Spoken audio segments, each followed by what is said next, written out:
Olá, vamos dando prosseguimento aí aos nossos estudos do direito constitucional. Na aula de hoje nós vamos estudar alguns direitos fundamentais que são assegurados ao preso, beleza? Vamos lá, acompanha comigo aí nossa aula. Dá uma olhadinha. Artigo 5º, inciso 49. Dá uma olhadinha. É assegurado aos presos o respeito à sua integridade física e moral. Vamos lá. Quando nós temos o preso dentro da nossa estrutura jurídica, o único direito que lhe é privado é o direito à liberdade. Todos os demais direitos têm que ser assegurados ao preso, tá bom? Sendo que a nossa Constituição traz o reforço que nós temos que respeitar a integridade física, ou seja, a integridade corporal do preso, assim como assegurar a sua integridade moral, a sua integridade psicomoral, tá bom? Então são dois direitos aqui que são assegurados aos nossos presos. Depois disso, vamos lá. Questão importante aqui nesse inciso 50. As presidiárias, mulheres, serão asseguradas condições para que possam permanecer com seus filhos durante o período da amamentação. Então, nós estamos falando aqui de presídios femininos, tá bom? Existem presídios femininos, número menor do que os presídios masculinos, mas eu tenho que assegurar a essas presidiárias direito para que elas possam permanecer com seus filhos durante o período da amamentação. Via de regra, esse período ele dura aproximadamente 6 meses. E é um momento muito triste você ver, você acompanhar a criança sendo retirada de sua mãe dentro do sistema penitenciário, tá bom? Então é uma cena aí bem chocante, é uma cena aí que dói fundo aí no coração, aqueles que são um tanto mais sensíveis. Nesse caso, as presidiárias elas passam a ter essa proteção da maternidade, justamente para que a criança, nos seus primeiros meses de vida, consiga desfrutar aí do afeto, do carinho de sua genitora, tá bom? Vamos lá, próximo direito aí assegurado ao preso. Vamos lá.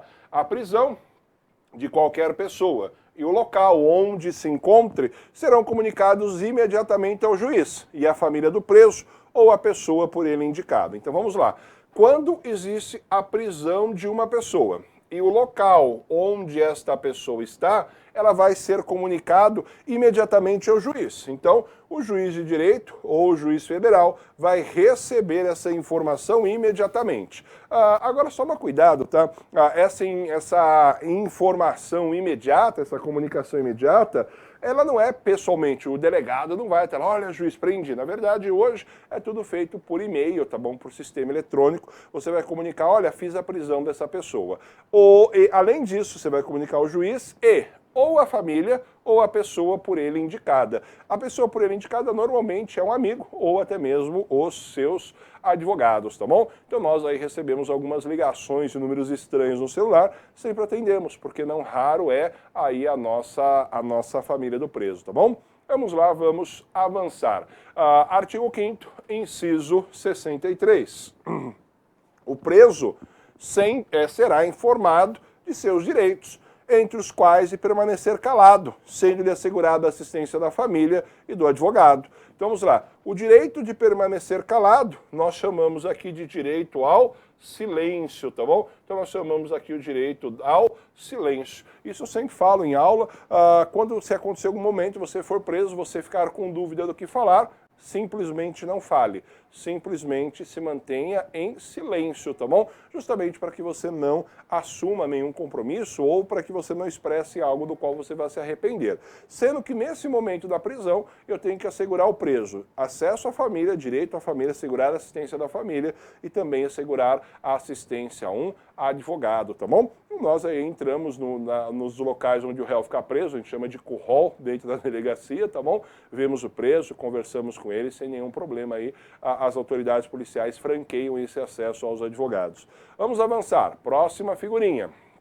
Outro direito ao preso. O preso tem direito à identificação dos responsáveis por sua prisão ou por seu interrogatório policial. Perceba, quem fez a prisão do réu ou quem fez o seu interrogatório terá sua identificação mostrada ao preso. Justamente porque, não raro, o preso ele pode ser vítima de tortura, pode ser vítima de outros abusos de autoridade e ele tem que saber quem foi que lhe prendeu ou quem foi que lhe interrogou, tá bom? Vamos avançar. Próximo direito do preso. O Estado indenizará o condenado por erro judiciário, assim como o que ficar preso além do tempo fixado na sentença. Então nós estamos falando aqui de um direito do preso, que é o direito à indenização, tá bom? O preso, na verdade o condenado, me perdoe no primeiro momento, ele tem direito a ser indenizado. Quando vai ter essa indenização? Perceba, nos casos em que o Poder Judiciário cometer um erro. Nós estamos falando aqui do chamado erro do Judiciário. Então, o Poder Judiciário errou. Ele tomou alguma decisão equivocada e acabou mantendo ou condenando alguém que não deveria ter sido condenado. A forma pela qual você vai buscar essa indenização e a comprovação do erro judiciário é através de uma ação que nós chamamos de ação de revisão criminal, tá bom? Um documentário, um filme, se você quiser assistir, até o professor recomenda para você, chama Caso dos Irmãos Naves. Caso dos Irmãos Naves. Eu vou marcar aqui para não te dar nenhum problema de interpretação, tá bom? Irmãos Naves. Naves de nave, tá bom? É o sobrenome deles. Caso dos Irmãos Naves. O caso dos Irmãos Naves é famoso, foi no começo do século passado, em Minas Gerais, tá bom? Se você jogar no YouTube, você vai achar várias histórias, vários documentários sobre o caso dos Irmãos Naves. Eu recomendo você procurar um documentário que tem mais ou menos 1h30, mais ou menos, preto e branco. Assista esse documentário, ele é muito legal, porque ele conta a história do maior erro do Poder Judiciário brasileiro até hoje. Então, o caso dos Irmãos Naves é um caso bem interessante, tá bom? Vamos lá, vamos avançar. Quem mais tem direito à indenização? Aquele que ficou preso mais tempo do que deveria. Então, se você ficou preso além do tempo que você teve de sentença, você também teve sua liberdade cerceada por um motivo injusto. Assegura você, da mesma forma, o recebimento de uma indenização, tá bom? Vamos lá. Outro preceito constitucional, isso aqui é muito legal também. Nenhuma pena passará da pessoa do condenado, podendo a obrigação de reparar o dano e a decretação do perdimento dos bens ser, nos termos da lei, estendida aos sucessores e contra eles executadas, até o limite do valor do patrimônio. Então a pena que você recebeu, a pena que o nosso criminoso recebeu, ela não vai passar da pessoa do condenado. Então perceba, a pena do réu, ela é uma pena individual, então ela vai ser tão somente para aquele que foi condenado. Então quem foi condenado pelo crime vai responder por ele. Entretanto, pode acontecer, e esse aqui é o objetivo do nosso legislador, de acontecer o óbito. Por um motivo, o réu morreu, tá bom? Quando o réu morreu, todo o seu patrimônio deixado em vida, ele vai ser transmitido aos seus herdeiros ou sucessores, tá bom? Então perceba, ele morreu, todo o patrimônio vai ser transmitido aos seus herdeiros ou sucessores. Agora perceba, quando os herdeiros recebem esse patrimônio, no limite do valor do patrimônio transferido, os herdeiros vão ter que assumir as consequências civis de uma condenação penal. Quais são as consequências civis de uma condenação penal? O legislador especifica aqui, ó, reparação de dano e decretação de perdimento dos bens. Então vamos imaginar aqui um exemplo bem simples. Vamos imaginar que o falecido deixou R$1 milhão, tá bom? Ele deixou R$1 milhão de patrimônio, R$1 milhão de patrimônio. E entre reparação do dano e decretação do perdimento dos bens, ele terá que pagar R$1 milhão, tá bom? Então perceba, nesse caso, os herdeiros vão receber o valor e vão automaticamente repassar aos seus respectivos credores, tá bom? Nesse caso, a pena, ela não está passando da pessoa do condenado, mas sim a pena ela está indo atrás do patrimônio deixado pelo decujus, pelo falecido, tá bom? Nesse caso, eles vão suportar o valor da condenação nos limites do quanto ele recebeu. Agora, vamos imaginar, se o nosso preso, o nosso condenado, deixou R$1 milhão de patrimônio, mas ele deixou, por exemplo, 2 milhões de reparação de dano e decretação do perdimento, os herdeiros vão cumprir a obrigação no limite de 1 milhão. Não vão ter que arcar com o prejuízo pessoal para a reparação desses valores, tá bom? Belezinha? Tranquilo? Vamos lá. Penas admitidas no nosso ordenamento jurídico. Vamos trabalhar com elas. Quais são aí? Vamos lá. A lei regulará a individualização da pena. Então, princípio da individualização da pena. Cada preso vai receber aí a condenação nos limites daquilo que ele fez. Então, cada um dos presos vai ser condenado de acordo com o que ele realmente praticou. E adotará, entre outras, as seguintes. Primeiro, privação ou restrição da liberdade.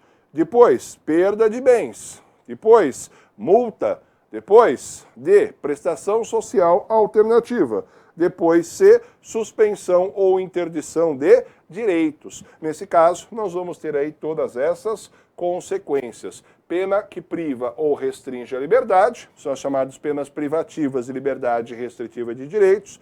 A perda do bens que nós falamos agora, pena de multa, é uma pena em dinheiro paga. Prestação social alternativa, é a chamada prestação de serviço à comunidade.